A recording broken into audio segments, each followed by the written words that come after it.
Welcome back, everyone, to Citywide Blackout WEMF Radio. That was the Brooklyns with reasons, and you have a reason to stay here on the show. I am now joined by Michael Epstein, one of two, because there is another one, but he's out in L.A. So He is. you're the Boston version of Michael Epstein. Yeah. Head of Copperfrog Games. We've had on the show bunch of times, a number of some really awesome tabletop games. Yeah. I think it's like your fourth time probably. This is my fourth time. Yeah, oh my god. And you're on because you have yet another thing, dude. You have so much stuff going on. Holy crap. When do you sleep? I Coffee's amazing, isn't it? know, right? So this is so you are here to talk about the Meeple Machine. We are. Which is your new venture. Now, is this like I wasn't too sure. I mean, is this like a new game or a new like part of a game? Tell me all about it. Meeples, Meeple, are little wooden game pieces that look like small people, rounded features. They're very cute. They're very popular from games like Carcassonne, Lords of Waterdeep, The Terror That Came to Meeple City, etc. That sounds so adorable. It does.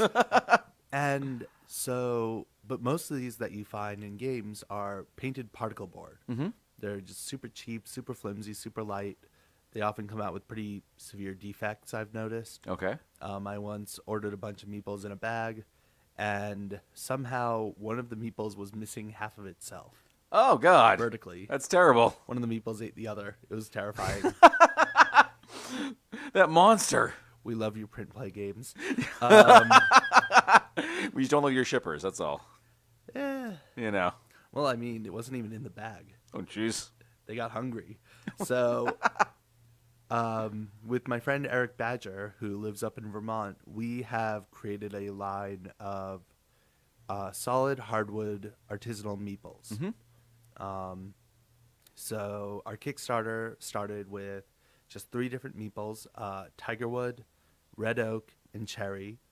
And we've also got a few painted options, which are solid poplar. And these come in nice, bright, cheery colors. They've got a cute, rounded shape. They're our own design. And we've actually succeeded on Kickstarter with funding these 7 different types of meeples. So now our goal is to add more woods, more shapes, more sizes as kind of stretch goals for our Kickstarter, which ends on the 31st. And Eric's done a great job manufacturing these and polishing the process down, polishing the meeples to a shine. They even smell good, which is amazing.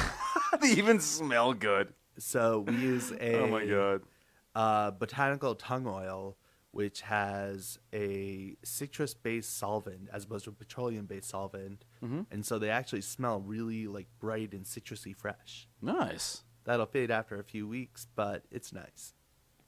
All right, man. All right. Yeah. What? Guys, sorry. I had a question and it just like flew out of my head. So like these meeples can be used with like all kinds of games basically. Yes. They're basically just to be like kind of like a They're token like a or something. pawn or a token. Yeah. Okay. You can use them for whatever game you like that uses meeples. I like them for Lords of Waterdeep because that's one of my favorite games. Okay. We actually offer a set for Pigment on the Kickstarter where you can get 3 different colors of your meeples, which represent the apprentices used in our game Pigment, which released in May. Cool, man. Cool. Yeah, and we've had you on for Pigment in the past. I know you've, of course. Now you're also like a frequenter of all the different like Comic Cons around here too. Yeah, various conventions and game conventions and meetups. Yeah. Nice. So last week, for instance, we were at Kineticon. Yes, which I sadly missed, but I heard is an awesome occasion. It was a very interesting type of show. This year, they subsumed the Connecticut Festival of Indie Games, which is who I was there with. Okay. I was there with my friends in Sherwood Games, who were showing their games Missing Link and Robots Battle for the Cold Heart. Duncan and Jacqueline are great people, and they were kind enough to invite me along because they couldn't make it on Friday. So for Friday and Saturday, we got to demo our games at the booth. Nice. And what kind of turnout do you usually see for your demos? Because I know in the past you've done pretty well at some other places like PAX and Boston Comic Con. Yeah, so we actually haven't done Boston Comic Con. We've done Aresia, we've done PAX East, we've done a little bit at BFIG. But we actually had some great turnout. We had people stopping by all day for both days. It was a little slower in the afternoon on Friday, but we had a great time. We got to meet lots of great people, lots of other great developers and game designers, gamers, of course. And we showed them Pigment. We showed them robots. It was great. Awesome. Oh, and we handed out hundreds and hundreds of our Factory Second Meeples. Ah, Factory Second ones. So these are like the. Yeah, these are like the ones we've been perfecting our process with. Oh, okay. For those of you watching on the live stream, Exactly. The Purple Heart one that I'm holding is about the closest we've got to a final product. Mm-hmm. These are polished, sealed, sanded, and they're just absolutely gorgeous. They actually feel more solid. They feel heavier. They're nice. Nice. All right. And people are going around Connecticut just sniffing their meeples. It was great. Sniffing their meeples sounds really, really wrong. Especially when they come in like a little sketchy paper bag that just says free meeples on it. I know, right? Hey, kids, you want some meeples? You want to smell my dudes? That was Badger's line. And that's why you're looking at 5 years. Yeah. Oh, my God. All right, folks, we are going to take ourselves a little break, and then when we come back, we'll be talking more about Copperfrog Games, Meeples, conventions, and a whole lot more. In the meantime, I got a song for you guys from the band 8 Feet Tall. This is Rusty Trombone, Citywide Blackout, WEMF Radio. See you then.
listening to WEMF Radio. The radio now.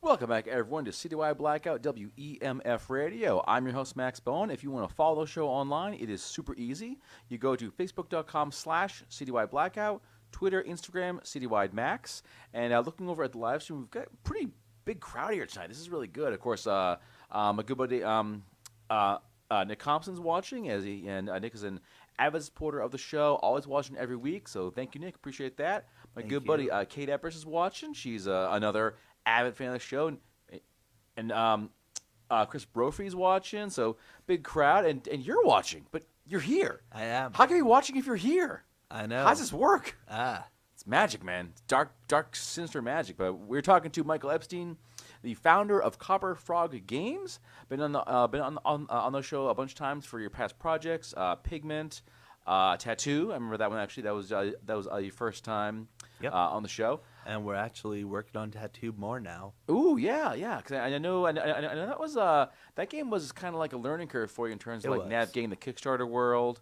I thought it was an awesome game, but Thank you. I mean, everyone's doing Kickstarter these days. They are. I could do one for like a potato salad and probably raise some money.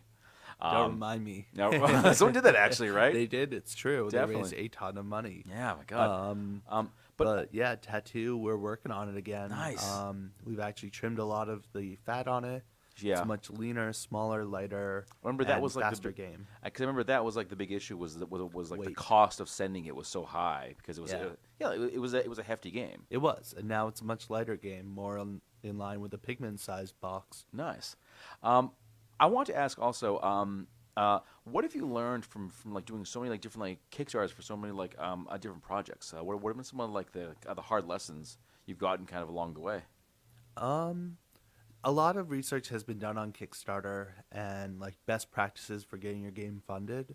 And a lot of these really do ring true for every creator. Sure, we do. For instance, like you got to bring your own audience to the table. Yeah, If definitely. you don't bring at least 50% of your audience, the odds of you finding that other 50% pretty slim. Yeah, it's not going to happen. Yeah. You got to advertise early, advertise often, actually put the legwork in and also put the money in. Mm-hmm. Facebook ads are huge. Yeah, I mean, like I'll often see those for someone like mine posting, hey, you can like boost this for like $10, whatever. I think, yeah, whatever, sure. But I have seen other folks who do this, and it definitely pays dividends in the end. Yeah, we plugged about $35, $40 in this week, and it did result in some traffic. Yeah. But we are in the middle of the campaign, which of course is the slowest part of any campaign. Yeah. Hence why we did a 21-day Kickstarter. So rather than doing a 31 or 30-day Kickstarter, we actually did a week shorter for two reasons. One is to keep that slump shorter, and two was to create a sense of urgency even before we get to Gen Con. Which is our next big convention. And where's that? That is in Indianapolis, Indiana. Wow, so you are always traveling here. I really am. You are always like on the go, man. I've got 4 more conventions planned for the year. Oh my God. From Indianapolis down to Philadelphia, Boston, Grand Rapids, Michigan. I'm going to be at Grand Con for the 3rd year, so that'll be cool. Awesome. Now, when you travel to these conventions, do you like drive? Do you fly? Do you bus it? Depends. For Philadelphia and Indianapolis, I'm driving. I've done the Nice, flight. like 7-hour drive there. That's for Philly. Yeah, For Indianapolis, we're leaving Tuesday at 4:30 in the morning Jeez. and getting there Wednesday afternoon. Oh my God.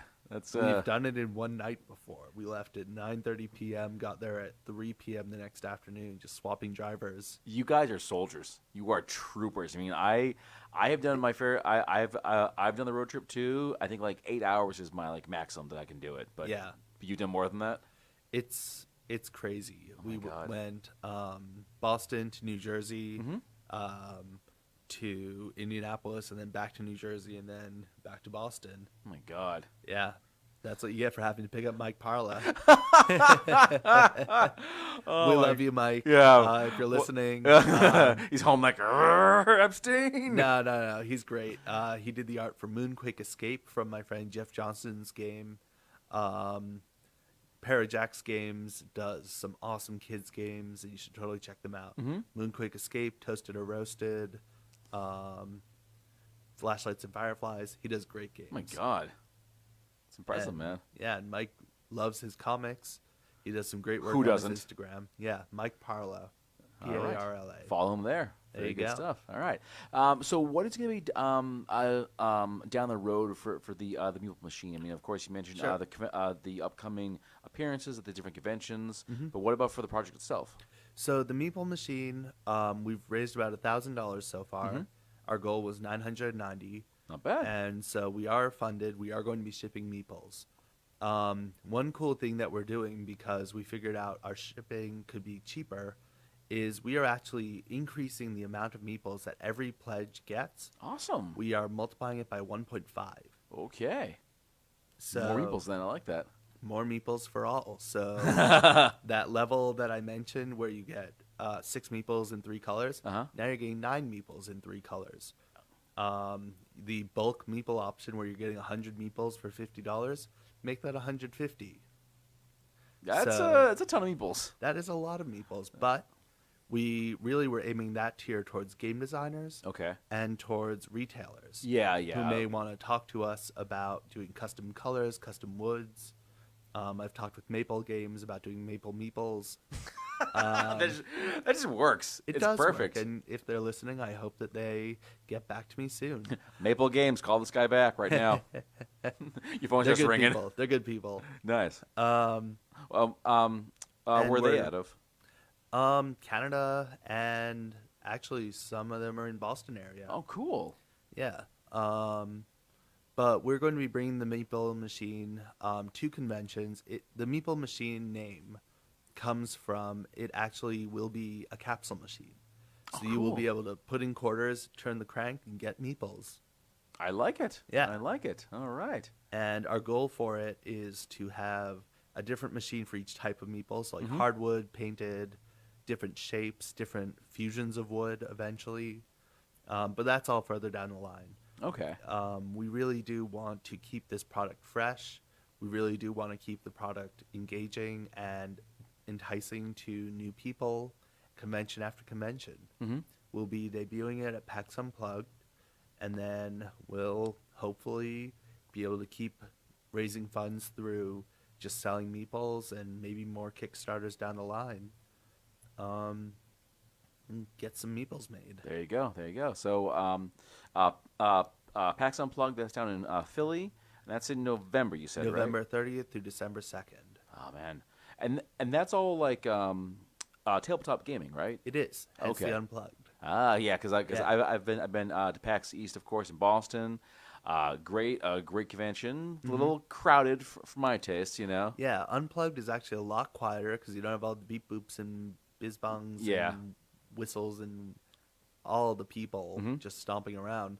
It's a lot quieter. They're actually apparently going to be getting some carpeting this year, so that'll be nice. Ah, there you Make go. it a little quieter in the expo hall like Gen Con. There you go. So I'm really excited for that. And it's a smaller convention. Yeah. I mean, even if they do get up to like 50, 60,000 people, it feels smaller. Yeah. And that's nice. This kind of reminds me of the Boscone Book Festival because that's, Yeah. you know, of course, a huge crowd, lots of vendors, but it's so chill.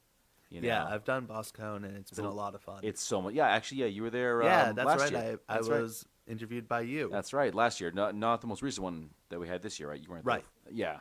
This year I was at Arisia. Oh, well, there you go. See, you got these like competing cons, you know. You got kind of like pick I'll and get choose. both next year, whatever.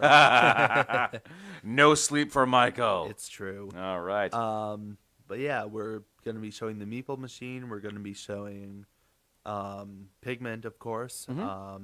Working towards getting that into distribution now that it's actually in some stores around Boston. And then Chiseled. All right. All Yeah, right. Chiseled is our next big art game. I love it. Yeah. Well, we'll definitely have you back on, talk more about that. In the meantime, folks, if you want to go online, you can learn more about learn more about all these wonderful projects at copperfroggames.com. Follow them on Facebook, Twitter, same handle, Instagram, same thing. Yep. All right. And we're also directly visible. You can go to meeplemachine.com, MEEPLE machine.com, and that'll bring you straight to the Kickstarter. All right. Give them money, folks. They need it. Thank you so much. You're very welcome, Michael. All right, folks, we are going to take one more break, then we come back. We'll be talking to the band No Hugs. They've got some brand new singles to talk about. They've got a tour going on. We're going to hear all kinds of great stories because this is an awesome, awesome band. In the meantime, here is the one and only Ian Adams, musician, artist, a whole lot more with Walk on the Moon, Citywide Blackout, WEMF Radio. Thanks so much.